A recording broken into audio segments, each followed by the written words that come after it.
Hello दोस्तों, कैसे हैं आप सभी लोग। आई होप बहुत अच्छे होंगे, मस्त होंगे, पढ़ाई में व्यस्त होंगे। देखिए सेकंड ग्रेड के जीके के लिए अपन शुरू कर रहे हैं हिस्ट्री में पहला टॉपिक ले रहे हैं गुर्जर प्रतिहार वंश। तो गुर्जर प्रतिहार वंश है, उसके संस्थापक कौन है? हरिश्चंद्र। मुणोत नैणसी था, उसने गुर्जरों की कितनी शाखाओं का उल्लेख किया था? उसने गुर्जरों की 26 शाखाओं का उल्लेख किया था, जिसमें सबसे प्राचीन उन्होंने बताया था मंडोर के प्रतिहार। तो जोधपुर और गटियाला शिलालेखों के अनुसार हरिश्चंद्र था, उसकी दो पत्नियां थी, एक थी ब्रह्माणी और दूसरी थी भद्रा। तो जो ब्राह्मणी पत्नी थी उससे उत्पन्न संतान है वो ब्राह्मण प्रतिहार कहलाई, और छत्राणी से उत्पन्न संतान है वो क्षत्रिय संतान कहलाई। ठीक है, तो देखो अब अपन ले रहे हैं एकदम क्विक रिवीजन। 10 मिनट में अपन गुर्जर प्रतिहार वंश का जैसे अपन मोटा मोटी आता है, लेकिन एक रिवीजन कर रहे हैं अपन एग्जाम के लास्ट टाइम में। तो वंशावली प्रारंभ मानी जाती है कहाँ से? रज्जुल से।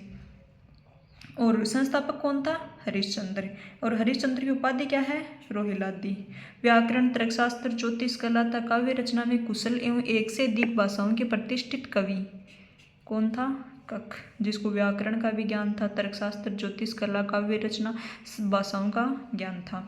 अब आता है नागभट्ट प्रथम, जिसने जालोर, अवंती, कन्नौज यहाँ पे क्या की? प्रतिहार वंश की स्थापना की। जालोर और मेड़ता को उसने क्या बनाया? राजधानी बनाया। बड़ौच पर अधिकार कर लिया। अरब आक्रांताओं को रोका। इसका उल्लेख कहाँ पे है? ग्वालियर प्रशस्ति में। ठीक है, अरब आक्रांताओं को किसने रोका था? नागभट्ट प्रथम ने।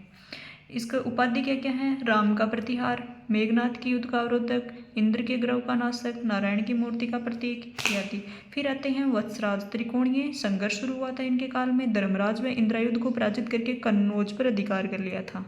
ठीक है, तो कन्नौज पर अधिकार किसने किया था? वत्सराज ने। रणहस्तिन इसकी उपाधि है। दो बातें याद रखो, कन्नौज पर अधिकार, रणहस्तिन उपाधि। फिर आता है नागभट्ट द्वितीय। नागभट्ट द्वितीय हैं, उनकी उपाधि क्या है? नागभट्ट द्वितीय की उपाधि है करण। इन दानशीलता के कारण प्रसिद्ध है। और चंद्र प्रभा सूरी की एक पुस्तक है प्रभावक चरित्र। इसके अनुसार नागभट्ट द्वितीय ने गंगा में जल समाधि ली थी। मुसलमानों के विरुद्ध संघर्ष का उल्लेख कहाँ पे है? कुमाण रासों में है। ग्वालियर के जैन प्रतिमाओं की स्थापना की थी ग्वालियर में। पुष्कर सरोवर का निर्माण करवाया था। नागभट्ट द्वितीय ने क्या किया था? गंगा में जल समाधि ली थी प्रभावक चरित्र में। मुसलमानों के विरुद्ध संघर्ष किया था, इसका उल्लेख है कुमाण रासों में। ग्वालियर में जैन प्रतिमाओं की स्थापना की थी। पुष्कर सरोवर का निर्माण किया था। काफ़ी कुछ किया था। मिहिर भोज है, उसको मालवा चक्रवर्ती की उपाधि दी थी। क्यों दी थी? राष्ट्रकूटों को हराने के कारण। राष्ट्रकूटों को हराने के कारण। और इसके पिता का नाम था रामभद्र, जिसकी हत्या करके पितृहंता बने थे।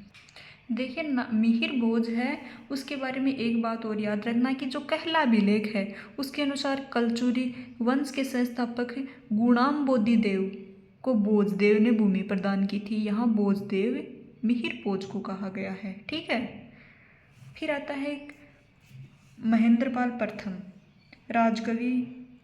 इनका राजकवि कौन था? राजशेखर था, जो महिपाल का भी था। तो इस राजकवि की पुस्तक थी विदशाल बंजिका। विदशाल बंजिका में इसने महेंद्रपाल को क्या कहा? रघुकुल तिलक। कर्पूर मंजरी में क्या कहा? रघुकुल चूड़ामणि। तिलक और चूड़ामणि। और बाल भारत में क्या कहा? रघुग्रामणी। अब इसने महिपाल को भी इस बाल भारत में क्या कह दिया? रघुवंश मुक्तामणि और आर्यावृत का महाराजाधिराज। रघुवंश मुक्तामणि और आर्यावृत का महाराजाधिराज। फिर देखो BN पाठक है, इन्होंने अंतिम हिंदू सम्राट किसको कहा? महेंद्रपाल प्रथम को। धंग के खजुराहो अभिलेख में महिपाल प्रथम को क्षितिपाल देव कहा गया है। क्या कहा गया है? क्षितिपाल देव। सौराष्ट्र महेंद्रपाल के आधिपत्य में था।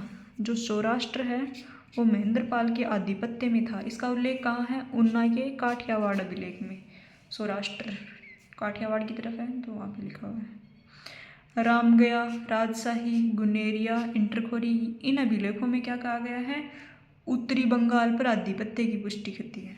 गुर्जरों की उत्तरी बंगाल पर आधिपत्य की पुष्टि रामगया, राजशाही, गुनेरिया, इंटरखोरी अभिलेखों में। फिर कलहण की राजतरंगिणी में महेंद्रपाल की थकीय वंश को पराजित कर पश्चिमी पंजाब पर अधिकार करने का वर्णन है। पश्चिमी पंजाब पर अधिकार करने का उल्लेख कहाँ है? कलहण की राजतरंगिणी में। ठीक है, थकीय वंश को पराजित किया था इन्होंने। अल-बरूनी के अनुसार 1019 में त्रिलोचन पाल पर गजनबी के आक्रमण के समय प्रतिहारों की राजधानी कौन सी थी? बारी। त्रिलोचन पाल पर अधिकार हुआ था उस वक्त, प्रतिहारों की राजधानी थी बारी। अब देखो, चंदेल शासक विद्याधर द्वारा हत्या की गई राज्यपाल की, क्यों की थी हत्या? महमूद गजनबी के आक्रमण करने पर राज्यपाल बिना लड़े ही कन्नौज छोड़कर भाग गया था। राज्यपाल की इस कायरतापूर्ण कार्य के लिए दंड देने के लिए चंदेल शासक विद्याधर ने क्या किया, एक संघ बनाया और उसके बाद इसका वध कर दिया। ठीक है। फिर आता है अंतिम शासक कौन था? यशपाल। अब देखो, दो बातें याद रखना। एक तो दो अरब यात्री आए थे अपने प्रतिहारों के कार्यकाल में। कौन कौन आया था? एक तो सुलेमान किसके काल में? मिहिर भोज के काल में। एक अलमशुद्दीन महिपाल प्रथम के काल में, जिन्होंने राजाओं को तो क्या कहा? बोरा, और गुजरों को अलगुजर कहा। ठीक है, ओके। आई होप आपको बहुत अच्छे से समझ में आया था। प्लीज़ आप मुझे कमेंट करें जिसको समझ में आया हो, और कोई डाउट हो तो आप मुझसे पूछ सकते हैं। मैंने एकदम मोटा मोटी बताया है, जो चीज़ें आपके लिए नई हो ऐसा चीज़ें बताई हैं। जो चीज़ें आप हमेशा पढ़ते रहते हैं, सभी बुक्स में कॉमनली पढ़ते रहते हैं, उन चीज़ों के बारे में मैंने थोड़ा कम ही बताया है। सो आई होप आपको अच्छी लगी हो क्लास। Thank you.